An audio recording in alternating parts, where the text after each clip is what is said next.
তাকে ঠিক করে রাখলো কে? আপনারা জাহাজ দেখেছেন? জাহাজ, হ্যাঁ, বাড়ি চট্টগ্রাম হইলে দেখতে পারতেন।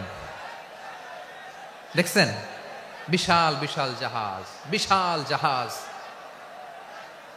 মালামাল নিয়ে এক মহাদেশ থেকে আরেক মহাদেশে যায়। গত মাসে আমার জাপান সফর ছিল। এই যে বাংলাদেশে যে গাড়িগুলো চালান, বেশিরভাগ গাড়ি আসে কিন্তু জাপান থেকে। হাজার হাজার গাড়ি একটা জাহাজ বহন করতে পারে, হাজার হাজার গাড়ি। এটাতে সাগরের মধ্যে ভাসাইলো কে? সবাই বলুন, ভাসালো কে? হাজার হাজার গাড়ি নিয়ে জাপানিজ গাড়িগুলো আমাদের চট্টগ্রামের এয়ারপোর্টের বন্দরে ভিড়ে। যুক্তরাষ্ট্রে আমি দেখেছি বিশাল বিশাল জাহাজ। আপনারা টাইটানিক জাহাজের নাম শুনেছেন? টাইটানিকেরও 8 গুণ 10 গুণ বড়। সুবহানাল্লাহ কইবেন না? টাইটানিক জাহাজের 8 গুণ 10 গুণ বড় একটা জাহাজ আছে, আইকন অফ দ্য সি। আমি দেখে এসেছি। রয়্যাল ক্যারিবিয়ান দেখে এসেছি। সাগরের সামনে জেটিতে যখন দাঁড়ালাম, জাহাজটা যখন যায়, আমার মনে হচ্ছে একটা শহর, গোটা শহর, the entire city is floating on the water. পুরো একটা শহর মনে হয় পানির উপর দিয়ে ভেসে যাচ্ছে। পড়েন সুবহানাল্লাহ। এই যে আইকন অফ দ্য সি, এই ক্রুজ, এই জাহাজটা, এটার ভিতরে স্টেডিয়াম আছে। কিসের ভিতরে স্টেডিয়াম? কথা বুঝে নাই বোধহয়। স্টেডিয়াম কিসের ভিতর? সুইমিং পুল আছে, শপিং মল আছে, রেস্টুরেন্ট আছে, ক্লাব আছে, 3000 4000 রুম বিশিষ্ট, কক্ষ বিশিষ্ট হোটেল আছে। এই সবগুলোর নিয়ে এগুলো চলে সাগরের এই দোলার মধ্যে, জলোচ্ছ্বাসের মধ্যে। এই সাগরের ভেতরে এই জাহাজগুলোর ভাষায় রাখছে কে? সূরা আর রহমানে আল্লাহ তাআলা বললেন, ওয়ালাহুল জাওয়ারিল মুনশাআতু ফিল বাহরি কাল আ'লাম ফাবিআইয়ি আলা, সবাই পড়েন, ফাবিআইয়ি আলাই রাব্বিকুমা তুকাযিবান। পাহাড় সম বড় বড় জাহাজগুলো মাল বোঝাই করে সাগরের মধ্যে ভেসে বেড়ায়। এগুলো দিয়ে মালামাল বহন করা যায়। মানুষরা এক দেশ থেকে আরেক দেশে যায়। এই জাহাজগুলোর সাগরের ভেতরে ভাসায় রাখলো কে? এই আয়াতের ভেতরে আল্লাহ তাআলা সূরাত বানী ইসরাঈলের এই চমৎকার আয়াতের ভেতরে আল্লাহ তাআলা বেসিক্যালি মানব জাতির প্রতি তার 4টি স্পেশাল অনুগ্রহের কথা বলেছেন। কয়টি? 2টা বলে ফেলছি। 1 নাম্বার, ওয়ালাকাদ কাররামনা বানি আদম, আমি বনি আদমের সম্মান বাড়াইছি। নাকি মুসলমানদের? নাকি মুসল্লিদের? কার সম্মান বাড়িয়েছি? বনি আদমের। তাহলে human dignity, the first part of the verse talks about the human dignity.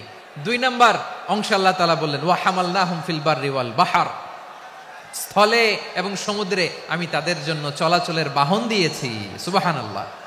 তার মানে smooth movement on land and sea, জলে এবং স্থলে যাতে আমরা স্মুথলি মুভ করতে পারি আল্লাহ তাআলা দিয়েছেন। 3 নম্বরে আল্লাহ তাআলা বললেন, ওয়া রাযাকনাহুম মিনাত তাইয়্যিবাত, মানুষের জন্য আমি পবিত্র রিজিকের ব্যবস্থা করেছি। জলে এবং স্থলে যত প্রাণী আছে সবগুলা প্রাণীকে রিজিক দেয় কে? আমাদেরকে রিজিক দেয় কে? সাগরের মাছগুলোকে, বড় বড় তিমি মাছগুলোরে রিজিক দেয় কে?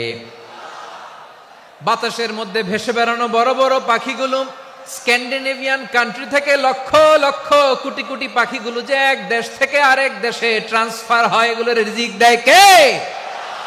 রব্বুল আলামিন বলেন, ওয়ামা মিন দাব্বাতিন ফিল আরদি ইল্লা আলাল্লাহি রিজকুহা ওয়া ইয়ালামু মুস্তাকাররাহা ওয়া মুস্তাওদাআহা কুল্লুম ফি কিতাবিম মুবিন। আল্লাহু আকবার।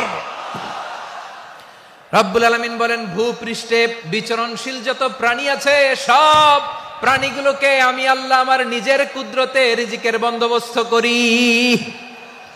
এই প্রাণীগুলো কোথায় থাকে, কোথায় যায়, সব জায়গায় আমি রিজিক পৌঁছে দেই। রিজিক কেউ দিতে পারে না, রিজিকের মালিক কে? রিজিকের মালিক তিনি আল্লাহ। এজন্য আল্লাহ তাআলা বললেন, ওয়া রাযাকনাহুম মিনাত তাইয়্যিবাত। এরপর আল্লাহ বললেন, ওয়া ফাদ্দালনাহুম আলা কাসীরিম মিম্মান খালাকনা তাফদীলা। আমি যত প্রাণী সৃষ্টি করেছি সকল প্রাণীর মধ্যে মানুষের মর্যাদা শ্রেষ্ঠত্ব আমি দিয়েছি। সুবহানাল্লাহ পড়েন। তাহলে 1 নম্বরে আল্লাহ বললেন আমি বনি আদমের মর্যাদা বাড়ালাম। এরপরে বললেন স্থলে এবং সমুদ্রে চলাচলের জন্য যানবাহন দিলাম। 3 নম্বরে আল্লাহ বললেন পবিত্র রিজিকের ব্যবস্থা করে দিলাম। এরপরে আল্লাহ বললেন যত প্রাণী আছে সৃষ্টি আছে সবগুলার উপরে আমি মানুষকে শ্রেষ্ঠত্ব দিলাম। সুবহানাল্লাহ। তাহলে সবচেয়ে বেশি শ্রেষ্ঠত্ব মানুষের। কার? মানুষের। শুধু তাই নয় প্রিয় ভাইরা, আকাশ এবং জমিনে যা কিছু আছে সবকিছু মানুষের জন্য, মানুষের কল্যাণে, মানুষের প্রয়োজনে, মানুষের বশীভূত করে সৃষ্টি করেছেন কে? রব্বুল আলামিন বলেন হুয়াল্লাযী খালাকা লাকুম মা ফিল আরদি জামিআ। এই জমিনের মধ্যে যা কিছু আমি আল্লাহ সৃষ্টি করেছি সব কিছু আমি মানুষের জন্য সৃষ্টি করেছি। পড়েন সুবহানাল্লাহ। হুয়াল্লাযী খালাকা লাকুম মা ফিল আরদি জামিআ। যা আছে সব আমাদের জন্য, সব আমাদেরকে সার্ভিস দেওয়ার জন্য, আমাদের উপকারের জন্য, আমাদের কল্যাণের জন্য। আওয়াজ করে সবাই পড়ুন আল্লাহু আকবার। অন্য আয়াতে আল্লাহ বললেন ওয়াসাখখারা লাকুম মা ফিস সামাওয়াতি ওয়া মা ফিল আরদি জামিআম মিন ইন্না ফি যালিকা লাআয়াতিন লিকাউমিন ইয়াতাফাক্কারুন।